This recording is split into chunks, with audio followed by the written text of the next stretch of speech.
শুদ্ধ সংস্কৃতি চর্চায় বিকশিত হোক নতুন প্রজন্ম, এই স্লোগানে শুক্রবার সপ্তম প্রতিষ্ঠা বার্ষিকী পালন করেছে সাংস্কৃতিক সংগঠন বাংলা আমার, যে আয়োজনে অংশ নেন ঢাকা সহ দেশের বিভিন্ন প্রান্তের সংস্কৃতিপ্রেমীরা।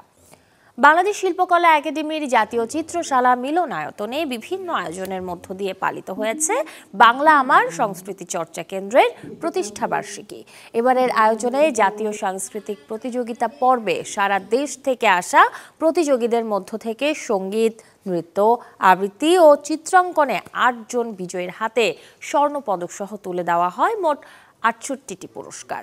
উৎসবে স্বাধীন বাংলা বেতার কেন্দ্রের কণ্ঠযোদ্ধা বরেণ্য আবৃত্তি শিল্পী আশরাফুল আলমকে বাংলা আমার সম্মাননা ২০২৫ এবং প্রতিশ্রুতিশীল সংস্কৃতি কর্মী জয়দেব সাহাকে বাংলা আমার প্রণোদনা ২০২৫ প্রদান করা হয়। দিনব্যাপী আয়োজনে আবৃত্তি পরিবেশনার পাশাপাশি ছিল শিশু কিশোরদের একক এবং দলীয় আবৃত্তি, নৃত্য ও সঙ্গীত পরিবেশনা।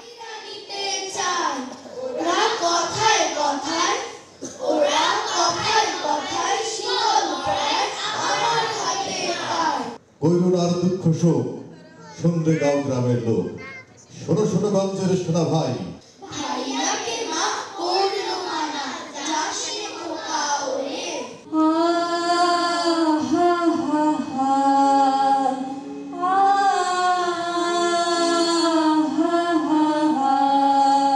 জানুয়ারি মাসে আমরা এই উৎসবটি আয়োজন করি।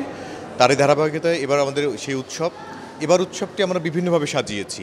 জাতীয় সাংস্কৃতিক প্রতিযোগিতা, দলীয় পরিবেশনা আছে, একক পরিবেশনা আছে এবং দিনব্যাপী একটি আয়োজন, যে আয়োজনটির মাধ্যমে সারা বাংলাদেশের মানুষ, মানে প্রায় বলতে গেলে ৬৪টি জেলার মানুষ আজকে একত্রিত হয়েছে এই বাংলাদেশ শিল্পকলা একাডেমিতে।